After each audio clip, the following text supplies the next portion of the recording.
We are here on Lake Roosevelt, the northern reaches of Lake Roosevelt today with Austin Moser of Austin's Northwest Adventures, a fishing guide who is based out of Wenatchee but is all over the place. Austin Moser, how long have you been a fishing guide? You know, it's been, we're going on 7 years now. I've been a fishing guide, and you know, I've been fishing kind of all my life, but decided I want to do it for a living. And Now, you were in construction before that, is that right? yeah, I had a concrete business for quite a few years, and you know, that stuff's hard on your back, and this is a lot more fun. So this is kind of what I'm doing now.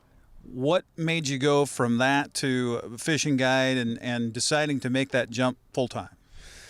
Well, you know, the economy kind of went, kind of took a crash here a few years ago, and I found that you know, people still wanted to go fishing and have a good time, and so I got into guiding kind of part time, and it became a lot of fun for me and kind of a passion for me, and I just stuck with it, and now I got lots of customers, and I do a lot of shows and seminars and stuff, so I stay pretty busy with it now. And So you must have been a pretty good fisherman to decide to go. And did you have other people tell you, you know what, you should try this whole guiding thing? yeah, I did. I had a lot of people saying that, and you know, I was taking my friends out fishing anyway and catching them fish, so I was basically just guiding my buddies, and so now I can do it for a living and pay for all the, you know, the boat and all the nice equipment and stuff, and that's kind of was part of the reason why I started, is I wanted to get a new boat. This would be a way to pay for it, and you know, it just went from there. So. Well, and let's talk about that, because that's not a cheap endeavor to just dive right in and get yourself a boat that's good for guiding, that type of thing. Did you know anybody that was a guide already that kind of helped you along the way? There was a couple local guides around when I was thinking about doing it, and I just kind of asked them a few questions and stuff. You know, I talked to Shane Magnuson a little bit, and he kind of helped me out and kind of pushed me in some of the right directions that I was looking to go into, and yeah, and that was just kind of how it started out. So what kind of expense do you incur? I mean, I guess the boat's the biggest thing, right? Yeah, the boat's a pretty big expense, you know, and then the truck to haul it, all the fuel to run it, all the tackle. I mean, it's never ending. There's a ton of stuff, and there's always something. The fishing is, you know, they want something different each day, it seems like, and so you're always buying the next thing, you know. And I got to buy 6 of everything, because I might have 6 guys on the boat. Sure. So there's a little bit of expense in that. 6 rods. I mean, and you want to have top of the line equipment. You know, that's what keeps people coming back, is having a nice boat, keeping it clean, being on time, and having good equipment. Those are some of the best stuff. So what was the species you originally started with, and now you're kind of doing a little bit of everything, aren't you? Yeah, so when I first started, it was salmon. I started in the fall, my first guiding season in the fall down at the Hanford Reach, and that year it was lights out dynamite fishing, and the next year was as well. So I built my client base a lot off of salmon fishing, and right in the beginning I did some walleye fishing. I did more sturgeon fishing in the beginning, and I had some trips there that first year, and I've always done the sturgeon fishing.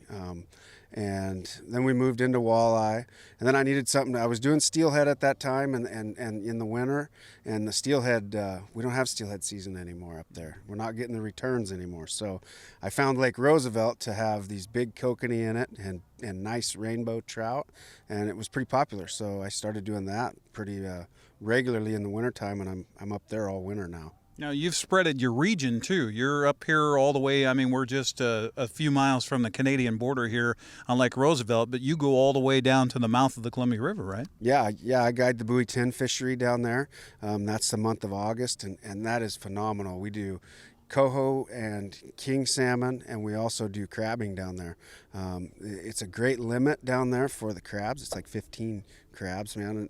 And that's one of my favorite fisheries is down there. It's a challenge. Everything's, the tides and all that stuff play into it, and so that one's a lot of fun. And the fish are just chrome bright sea lice. They're still in the salt, and they're feeding, and it's just a neat fishery, just full of energy down there. That's nice for clients too, because you go throw the crab pots out, you go fish a little bit, check the pots back and forth. Yeah, and it's a lot of fun. They get kind of involved, and they're picking through, sorting their crabs out and stuff like that. And you know, down there on the docks, they got places that boil them for you and everything, and it's just a great deal down there. I got moorage down there, so my people just walk right down onto the boat and get in the boat, and we go, and then we take the fish up the dock and get them boiled, and the crabs and the fillet station, and it's a good deal down there.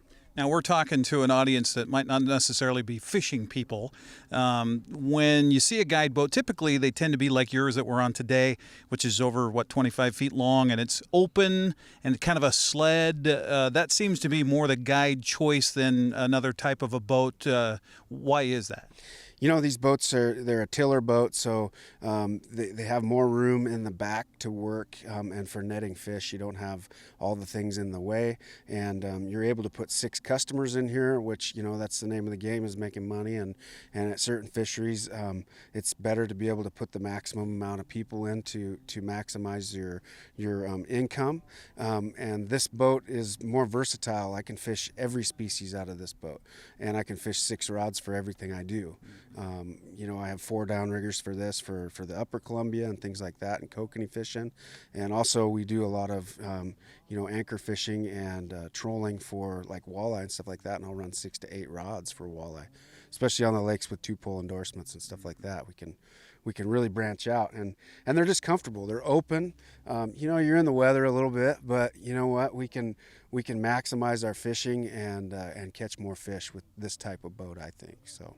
We're going to come back after break and talk more with Austin. We also have Dave Graybill with us, the fishing magician, here today as we're on Lake Roosevelt. We're fishing sturgeon today, and the bite's been pretty slow, but hey, that's fishing. It's more fishing than catching, that's for sure. We're going to talk a little bit more about the expense and maybe how this might be a little hard on the family life for this if you choose this as a profession. That's coming up next here on the NCWLIFE channel right after this.